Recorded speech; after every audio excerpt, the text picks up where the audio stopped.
Ang kwento ng pagtubos, Kabanata 36, Pagkamatay ni Esteban. Ang kabanatang ito ay batay sa Gawa Kapitulo 6 versikulo 8 hanggang 7:60.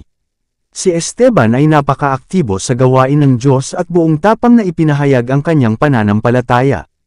Nang magkagayoy nagsitindig ang ilan sa sinagoga, na tinatawag na sinagoga ng mga Libertino, at ng mga Sireneo, at ng mga Alejandria, at ng mga taga-Cilicia at ng Asia, na nakipagtalo kay Esteban. At hindi nila nalabanan ang karunungan at ang espiritu na ginamit niya.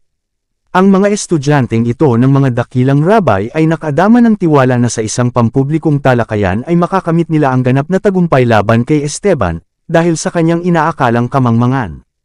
Ngunit hindi lamang siya nagsalita ng may kapangyarihan ng Espiritu Santo, ngunit malinaw sa buong kapulungan na siya rin ay estudyante ng mga propesya at natuto sa lahat ng bagay ng batas. Mahusay niyang ipinagtanggol ang mga katotohanang kanyang itinaguyod, at lubos na natalo ang kanyang mga kalaban. Ang mga saserdote at mga pinuno na nakasaksi sa kahangahangang pagpapakita ng kapangyarihan na dumalo sa ministeryo ni Esteban ay napuno ng mapait na puot. Sa halip na sumuko sa bigat ng ebidensyang ipinakita niya, determinado silang patahimikin ang kanyang boses sa pamamagitan ng pagpatay sa kanya. Kaya naman kinuha nila si Esteban at dinala siya sa konseho ng Sanhedrin para sa paglilitis. Ang mga natutuhang Hudyo mula sa mga nakapaligid na bansa ay ipinatawag para sa layuning pabulaanan ang mga argumento ng akusado. Si Saulo, na nakilala ang kanyang sarili bilang isang masigasig na kalaban ng doktrina ni Kristo, at isang mang-uusig sa lahat ng naniniwala sa kanya, ay naruroon din. Ang taong ito ay nangunguna laban kay Stephen. Dinala niya ang bigat ng kahusayan sa pagsasalita at ang loika ng mga rabay upang dalhin ang kaso, at kumbansihin ang mga tao na si Esteban ay nangangaral ng mapanlinlang at mapanganib na mga doktrina. Ngunit nakilala ni Saul kay Esteban ang isang may mataas na pinag-aralan gaya ng kanyang sarili, at isang taong may ganap na pagkaunawa sa layunin ng Diyos sa pagpapalaganap ng ebanghelyo sa ibang mga bansa. Siya ay naniwala sa Diyos ni Abraham, Isaac, at Jacob, at ganap na naitatag hinggil sa mga pribilehiyo ng mga Hudyo, ngunit malawak ang kanyang pananampalataya, at alam niyang dumating na ang panahon na hindi lamang dapat samamba ang mga tunay na mananampalataya sa mga templong ginawa ng mga kamay, ngunit, sa buong mundo, maaaring sambahin ng mga tao ang Diyos sa espiritu at sa katotohanan. Ang tabing ay nalaglag mula sa mga mata ni Esteban, at naunawaan niya hanggang sa wakas ang natanggal sa pamamagitan ng kamatayan ni Kristo. Ang mga saserdote at mga pinuno ay walang nagtagumpay laban sa kanyang malinaw, mahinahon na karunungan, bagaman sila ay mahigpit sa kanilang pagsalungat. Nagpasya silang gumawa ng isang halimbawa ni Esteban at, habang nasiyahan sila sa kanilang mapaghiganti na puot, pinipigilan ang iba, sa pamamagitan ng takot, na tanggapin ang kanyang paniniwala. Ang mga singil ay ginustong laban sa kanya sa isang kahangahangang paraan. Ang mga huwad na saksi ay inupahan upang tumstigo na narinig nila siyang nagsasalita ng mga kalapastanganan laban sa templo at sa kautusan. Sinabi nila, sapagkat narinig namin siyang nagsabi, itong si Jesus na taga Nazareth ay wawasakin ang dakong ito, at babaguhin ang mga kaugaliang ibinigay sa atin ni Moises. Habang si Esteban ay nakatayo ng harapan sa kanyang mga hukom, upang sagutin ang krimen ng kalapastanganan, isang banal na ningning ang sumilay sa kanyang mukha. At ang lahat ng nanggikaupo sa Sanhedrin, na tumitingin sa kanya, ay nakita ang kanyang mukha na gaya ng mukha ng isang anghel. Marami sa mga nakakita sa maliwanag na mukha ni Esteban ay nanginginig at tinakpan ang kanilang mga mukha, ngunit ang matigas ang ulo na kawalan ng pananampalataya at pagtatangi ay hindi napigilan. Depensa ni Stephen. Si Stephen ay tinanong tungkol sa katotohanan ng mga paratang laban sa kanya, at kinuha ang kanyang pagtatanggol sa isang malinaw, kapanapanabot na tinig na umalangaw sa bulwagan ng konseho. Siya ay nagpatuloy sa pag-eensayo sa kasaysayan ng piniling bayan ng Diyos sa mga salita na nagpabigla sa kapulungan. Nagpakita siya ng lubusang kaalaman sa ekonomiya ng mga Hudyo, at ang espiritual na interpretasyon nito ay nahayag na ngayon sa pamamagitan ni Kristo. Nagsimula siya kay Abraham at tumuntan sa kasaysayan mula sa henerasyon hanggang sa henerasyon, na nagpunta sa lahat ng pambansang talaan ng Israel hanggang kay Solomon, na kinuha ang pinakakahanga-hangang mga punto upang ipagtanggol ang kanyang layunin. Nilinaw niya ang kanyang sariling katapatan sa Diyos at sa pananampalatayang Hudyo, habang ipinakita niya na ang batas kung saan sila nagtiwala para sa kaligtasan ay hindi nakapag-iingat sa Israel mula sa idolatria. Iniugnay niya si Jesu Kristo sa lahat ng kasaysayan ng mga Hudyo.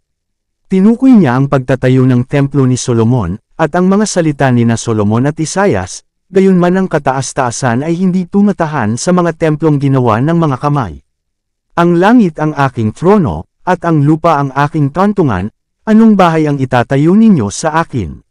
Sabi ng Panginoon, o ano ang dako ng aking kapahingahan? Hindi ba ginawa ng aking kamay ang lahat ng mga bagay na ito? Ang lugar ng pinakamataas na pagsamba sa Diyos ay nasa langit.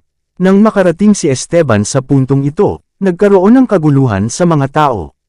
Nabasa ng bilanggo ang kanyang kapalaran sa mga mukha sa harap niya.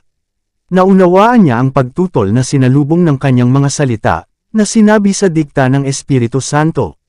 Alam niyang nagbibigay siya ng kanyang huling patuto. Iilan sa mga nakabasa nitong address ni Stephen ang wastong pinahahalagahan nito.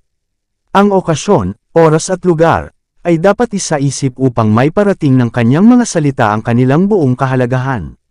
Nang iugnay niya si Jesu Kristo sa mga propesya at binanggit ang templo tulad ng ginawa niya, ang pari, na naapektuhan ng takot, ay hinapak ang kanyang damit. Ang pagkilos na ito ay para kay Stephen na isang hudyat na ang kanyang boses ay malapit ng patahimikin magpakailanman. Bagamat nasa kalagitnaan pa lamang siya ng kanyang sermon, bigla niyang tinapos ito sa pamamagitan ng biglaang paghiwalay sa tanikala ng kasaysayan, at, sa paglingon sa kanyang galit na mga hukom, sinabi, "Kayong mga matitigas ang leeg at hindi tuli sa puso at tainga, lagi ninyong nilalabanan ang Espiritu Santo, kung paano ang ginawa ng inyong mga ninuno, gayon din ang ginagawa ninyo. Sino sa mga propeta ang hindi pinag-yusig ng inyong mga ninuno? At kanilang pinatay ang mga nagpahayag ng una tungkol sa pagparito ng isang matuwid, na ngayon ay naging mga tagapagkanulo at mga mamamatay tao kayo, na nagsitanggap ng kautusan sa pamamagitan ng disposisyon ng mga anghel, at hindi ninyo iningatan. Kamatayan ng isang martir. Dahil dito ang mga pari at mga pinuno ay nabalisa sa galit. Sila ay higit na parang mabangis na hayop na mandaragit kaysa sa mga tao. Sinugod nila si Stephen, nagngangalit ang kanilang mga ngipin. Ngunit hindi siya natakot, inaasahan na niya ito. Ang kanyang mukha ay kalmado, at nagniningning ng isang malaanghel na liwanag. Ang galit na mga pari at ang nasa sabik na mga mandurumog ay walang takot sa kanya. Datapwat siya, na puspos ng Espiritu Santo, ay tumingala na mainam sa langit, at nakita ang kaluwalhatian ng Diyos, at si Jesus na nakatayo sa kanan ng Diyos, at nagsabi, "Narito, nakikita kong nabuksan ang langit, at ang anak ng tao, nakatayo sa kanang kamay ng Diyos." Ang tanawin tungkol sa kanya ay nawala sa kanyang paningin, nakaawang ang mga pintuan ng langit, at si Esteban, na nakatingin sa loob, ay nakita niya ang kaluwalhatian ng mga korte ng Diyos, at si Kristo, na parang kababangon pa lamang mula sa kanyang trono, na nakahanda upang suportahan ang kanyang lingkod, na malapit ng magdusa ng pagkamartir para sa kanyang pangalan. Nang ipahayag ni Esteban ang maluwalhating tanawin na nabuksan sa kanyang harapan, ito ay higit pa sa kayang tiisin ng kanyang mga manguusig. Pinigilan nila ang kanilang mga tainga, upang hindi nila marinig ang kanyang mga salita, at, sa pagbigkas ng malakas na mga hiyaw, tumakbong galit na galit sa kanya ng magkakaisa. At kanilang binato si Esteban, na tumatawag sa Diyos, at nagsasabi, "Panginoong Hesus, tanggapin mo ang aking espiritu." At siya'y lumuhod, at sumigaw ng malakas na tinig, "Panginoon, huwag mong ilagay ang kasalanan ito sa kanila."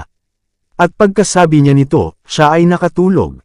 Sa gitna ng mga paghihirap ng pinakamalupit na kamatayang ito, ang tapat na martir, tulad ng kanyang banal na guro, ay nanalangin para sa kanyang mga pumatay.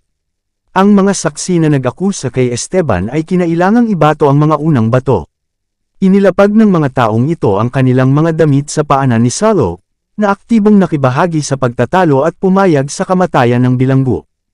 Ang pagiging martir ni Esteban ay gumawa ng malalim na impresyon sa lahat ng nakasaksi nito. Isa itong masakit na pagsubok sa simbahan, ngunit nagbunga ng pagbabagong loob ni Saul. Ang pananampalataya, katatagan, at pagluwalhati ng martir ay hindi maalis sa kanyang alaala.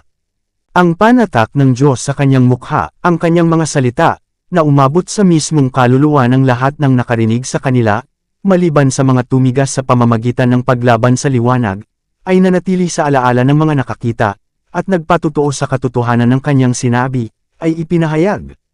Walang legal na sentensya na ipinasa kay Esteban, ngunit ang mga awtoridad ng Roma ay nasuhulan ng malalaking halaga upang hindi gumawa ng imbestigasyon sa kaso. Si Saul ay tila napuno ng isang galit na sigasig sa pinangyarihan ng paglilitis at kamatayan ni Esteban. Tila siya ay nagalit sa sarili niyang lihim na paniniwala na si Esteban ay pinarangalan ng Diyos sa mismong panahon nang siya ay hinamak ng mga tao. Ipinagpatuloy niya ang pagyusig sa simbahan ng Diyos, tinutugis sila, dinakip sila sa kanilang mga bahay, at ibinigay sila sa mga pari at mga pinuno para sa bilangguan at kamatayan. Ang kanyang kasigasigan sa pagpapatuloy ng pag-uusig ay isang malaking takot sa mga Kristiyano sa Jerusalem. Ang mga awtoridad na Romano ay hindi gumawa ng espesyal na pagsisikap na pigilan ang malupit na gawain, at lihim na tinulungan ang mga Hudyo upang sila ay mapagkasundo at matiyak ang kanilang pabor. Ang matalinong si Saul ay isang makapangyarihang kasangkapan sa mga kamay ni Satanas upang isagawa ang kanyang paghihimagsik laban sa anak ng Diyos, ngunit isang mas makapangyarihan kaysa kay Satanas ang pumili kay Saul upang pumalit sa lugar ng martir na si Esteban, at magtrabaho at magdusa para sa kanyang pangalan. Si Saulo ay isang taong pinahahalagahan ng mga Hudyo, dahil sa kanyang pagkatuto at sa kanyang kasigasigan sa pag-uusig sa mga mananampalataya. Hindi siya miyembro ng konseho ng Sanhedrin hanggang sa pagkamatay ni Esteban, nang mahalal siya sa lupong iyon bilang pagsasaalang-alang sa bahaging ginawa niya sa okasyong iyon. Dito nagtatapos ang Kabanata 36. Para updated ka sa susunod na kabanata, ay huwag kalimutang mag-subscribe, mag-follow at mag-share sa ating channel Renilab TV. Maraming salamat po.